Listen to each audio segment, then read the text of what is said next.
કેશોદ જલારામ મંદિર દ્વારા સેવા યજ્ઞનો કાર્યક્રમ યોજાયો હતો। ડીવાયએસપી ઓફિસ ખાતે ઝૂંપડપટ્ટીના જરૂરિયાતમંદોને કપડા નાસ્તાનું વિતરણ કરવામાં આવ્યું હતું। કેશોદ જલારામ મંદિર દ્વારા માનવ સેવાના ઉત્તમ ઉદ્દેશ્ય સાથે કેશોદ ડીવાયએસપી ઓફિસ ખાતે આજુબાજુ રહેતા ઝૂંપડપટ્ટીના જરૂરિયાતમંદ લોકોને કપડા તથા નાસ્તાનું વિતરણ કરવામાં આવ્યું હતું।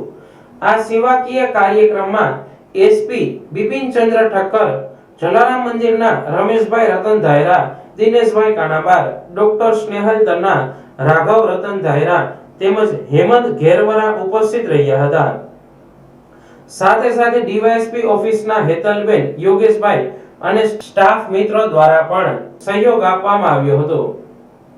આ પ્રસંગે સેવાભાવી આગેવાનો દ્વારા માનવ સેવા એ જ સાચી સેવા હોવાનું જણાવી આવા સેવાકીય કાર્યોને સતત ચાલુ રાખવા માટે પ્રતિબદ્ધતા વ્યક્ત કરવામાં આવી હતી।